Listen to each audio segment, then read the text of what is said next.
प्रिय छात्रों, स्वागत है आपका सीआरएम अर्जुन कोचिंग क्लासेस में। आ गया है फिर से एक नया वीडियो गणित का हम लेकर आ गए हैं। इसमें आज हम आपको एक नई विधि बताएंगे, एक नया मेथड बताएंगे। तो तैयार हो जाइए आज के इस वीडियो के लिए। शुरू करते हैं आज का वीडियो। उससे पहले हम चाहेंगे जिन लोगों ने अभी तक हमारे चैनल को सब्सक्राइब नहीं किया है वो लोग भैया फटाफट हमारे चैनल को सब्सक्राइब करके बेल आइकन जरूर दबा देना और शेयर ज़्यादा से ज़्यादा कर देना। कमेंट जरूर करना। अगर वीडियो आप लोगों को हमारा पसंद आए तो लाइक भी कर देना। ठीक, तो शुरू करते हैं आज का वीडियो। आज का वीडियो जो है वो गणित की हमने जो अभी पिछले वीडियोस में आपको सिखाई थी क्या विधियां, तो कौन सी विधि सिखाई थी वहां पर विलोपन विधि। और इस वीडियो में हम आपको सिखाएंगे प्रतिस्थापन विधि।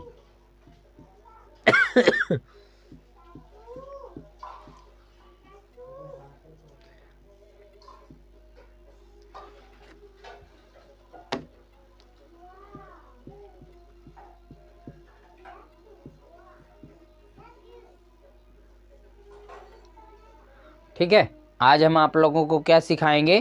प्रतिस्थापन विधि सिखाएंगे। तो यहाँ पर ध्यान से सीखिए ये सवाल।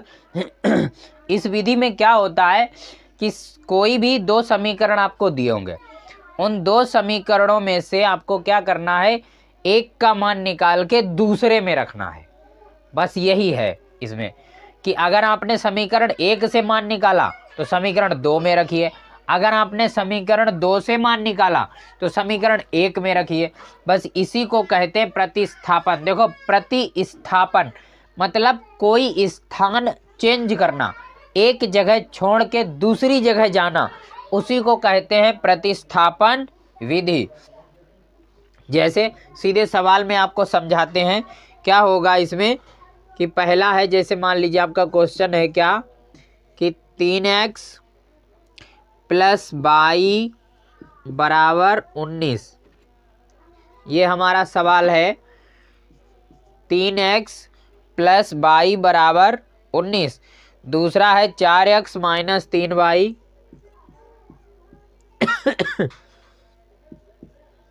बराबर 8।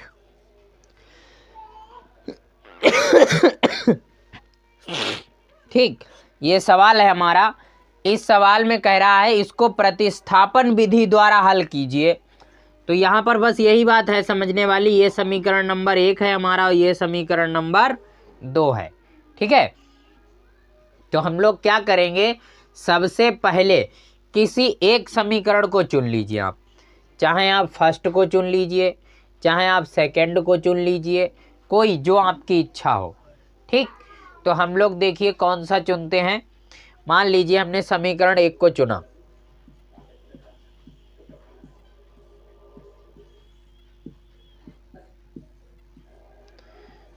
समीकरण 1 से, अब समीकरण 1 को जब आपने चुन लिया है तो आप समीकरण 1 को ही लिखोगे, दूसरी आपको अभी छूनी भी नहीं है, उसे ज्यों का त्यों रहने दो। 3x प्लस वाई बराबर 19।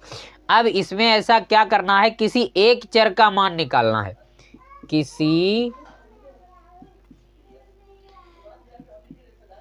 एक चर का मान निकालने पर, किसी एक चर का मान निकालेंगे, चाहे आप x चर ले लो और चाहे आप y चर ले लो। ठीक, किसी एक चर का मान निकालना है और उसके बाद आपका सवाल अपने आप देखिए हल होता रहेगा। आप बिल्कुल यहाँ पर कोई दिक्कत नहीं होगी आपको। तो हम क्या करेंगे, मान लो x का मान निकालेंगे। तो x का मान निकालने के लिए ये जो x है आपका केवल यही इधर रहना चाहिए, बाकी सब हट जाए यहाँ से। तो हटने का नियम क्या होता है, हटने का नियम ये होता है कि पहले प्लस वाला अगर है तो वो हटेगा, फिर माइनस वाला है अगर वो हटेगा, फिर अगर गुणा वाला कोई है तो वो हटेगा, फिर अगर भाग वाला है कोई तो वो आपका हटेगा। तो यहाँ पर कौन कौन है, गुणा है और प्लस है, क्योंकि 3x लिखा है यहाँ पर, कोई निशान नहीं है तो फिर गुणा है और प्लस है। तो सबसे पहले प्लस आता है, इसलिए प्लस वाला पहले हटाएंगे। प्लस वाला जब हटेगा तो हमारा क्या होगा कि आप मान लो ये बाई आपने यहाँ से हटा दी, तो बाई हटा दी, रह क्या गया, 3x रह गया, बराबर रह गया 19 रह गया। देखो बराबर के बाईं तरफ बाई थी, अब बराबर के बाईं तरफ बाई है कहीं? नहीं है, तो वो बाई गई कहाँ? वो बाई यहाँ आ गई। प्लस की थी, किसकी हो गई? माइनस की बाई, क्योंकि ये 19 की तरफ पहुंच गई और 19 बराबर के दाईं तरफ था। ठीक, तो अब क्या करेंगे? अब ये 3 भी हटाना है, क्योंकि हमें केवल x रखना है। तो यहाँ पर कोई निशान तो दिख नहीं रहा, तो पहले हम निशान दिखा लेंगे। 3 गुणा x बराबर क्या हो जाएगा? 19 माइनस बाई। अब ये 3 हमें पता लग गया किस में है, 3 हमारा गुणा में है, और गुणा वाला हमेशा भैया कहाँ जाता है? गुणा वाला जाता है भाग में। तो यहाँ बचेगा कौन? x बराबर 19 माइनस बाई, और भाग में देखो जाएगा तो किसके भाग में जाएगा? इसके या इसके? एक बात याद रखना, दोनों के जाएगा। जो भी दाईं तरफ पद होगा वो पूरे पद को भाग देगा 2, यानी जो भी 3, जो भी यहाँ से उठ के संख्या जाएगी वो आपकी उतने जितने भी पद होंगे उन सबके पास जाएगी, किसी एक के पास नहीं जाएगी। केवल 19 के पास नहीं जाएगी, केवल बाई के पास नहीं जाएगी, केवल माइनस के पास नहीं जाएगी, सबके इकट्ठा बटे में जाएगी। बस यही मान आपको चाहिए था और ये मान हमें मिल गया। ये मान x का है, लेकिन ये मान ऐसा है जो बाई के रूप में है। हमें मान चाहिए होता है कैसा? बिल्कुल सिंपल सा मान चाहिए होता है।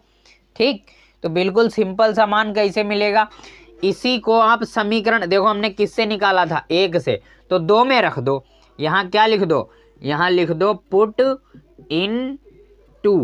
पुट इन 2 का मतलब होता है समीकरण 2 में रखने पर, ये पुट इन 2 का मतलब होता है।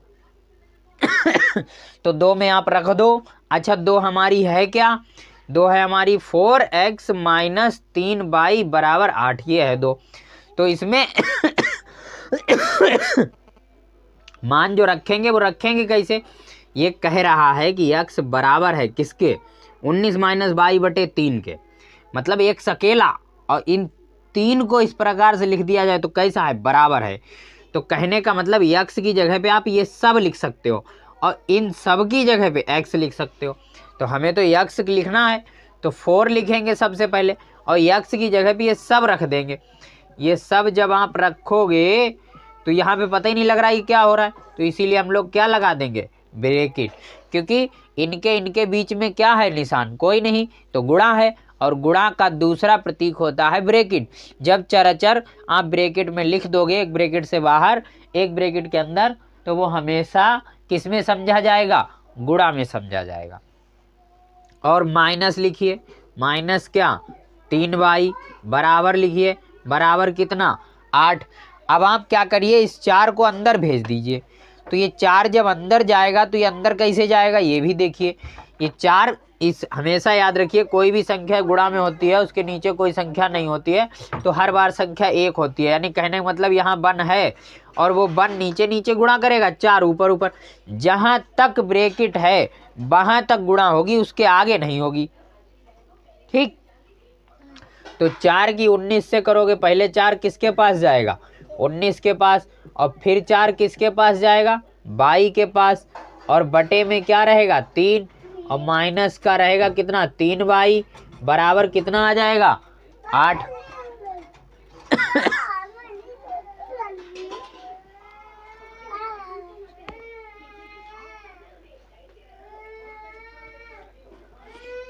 तो अब हम लोग क्या करेंगे?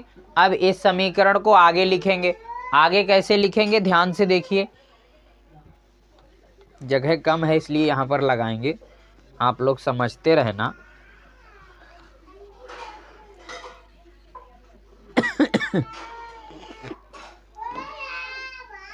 अब ये 19 चौक कितने होते हैं? 19 चौक होता है 76, और माइनस 4 की गुणा जब 22 से होगी तो क्या हो जाएगा? 4 बाई, और बटे हो जाएगा कितना? 3, और माइनस का हो जाएगा 3 बाई बराबर हो जाएगा कितना? 8। अब हमें क्या करना है? अब भैया देखो, अब हमें मान निकालना है इस बाई का। तो बाई का मान तभी निकल सकता है जब आप ये बाई 2 जगह है इसे इकट्ठा एक जगह कर पाओ। एक जगह तभी होगी जब इनके हर क्या होंगे? बराबर होंगे। तो यहाँ 1 लगा लीजिए। 1 लगाओगे तो ये हर है 3 और ये हर है कितना 1। 1 को 3 से कैसे बनाओगे, तो यहाँ लिखोगे क्या 3 से अंश तथा हर में गुणा करने पर, अंश तथा हर में 3 से गुणा करोगे यहाँ पर, तो ये सिस्टम यहीं पर बिल्कुल ऐसा ही रहेगा। 76 माइनस का 4y और बटे कितना 3 माइनस का 3y बटे जो 1 था, इसमें गुणा हो गई किससे 3 से अंश में और 3 से ही हर में। तो ये कितना हो गया, ये हो गया 76 माइनस का हो गया 4y बटे हो गया 3 माइनस का 3 तियाँ कितना हो गया 9y और बटे आ गया 3 बराबर हो गए 8। अब देखो ये हर बराबर हो गए, हर जब बराबर हो गए तो हम लोग क्या करेंगे, हर को एक जगह लिख देंगे, है नहीं भाई, हर को क्या कर देंगे, हर को एक जगह लिख देंगे। तो हर को जब आप एक जगह लिख दोगे और इधर अंश में से अंश घटा दो, जो भी निशान हो उसी के हिसाब से, जोड़ का हो तो जोड़ दो और घटाना का हो तो घटा दो। तो माइनस के हो जाएंगे कितने 9y और बराबर हो जाएगा कितना 8। अब ये हो गया कितना 76, 9 4 कितना हो गया 13y और बटे हो गया कितना 3 बराबर हो गया 8। अब हमें क्या करना है, अभी हमें यहाँ पर बटे 1 लगा के कैंची गुणा करनी है, क्योंकि भिन्न के सामने भिन्न। अब आप कहो 76 में से 13 कम हो जाए तो 76 में से 13 थोड़ी कम हो जाएंगे, है नहीं भाई, 76 में से 13 कैसे कम हो जाएंगे तो हम लोग क्या करेंगे, कैंची गुणा करेंगे। तो कैंची गुणा होगी 1 की इससे होगी तो ये तो सेम रहेगा, 76 माइनस 13y बराबर 8 की गुणा हो जाएगी किससे 3 से, बीच में बराबर लगा रहेगा याद रखना। तो 76 माइनस 13y बराबर 8 तियाँ कितना हो जाएगा 24। अब हमें मान y का निकालना है। देखो वही कंडीशन बन गई फिर से जो समीकरण 1 से हमने जहाँ पर लिखा था कि अब हमें 76 भी हटाना है 13 भी हटाना है, तभी तो y का मान निकलेगा। तो सबसे पहले 76 को उधर ले जाएंगे, क्योंकि हमने कहा था प्लस वाला पहले जाता है गुणा वाला बाद में जाता है। तो 76 जब जाएगा तो यहाँ बचेगा क्या,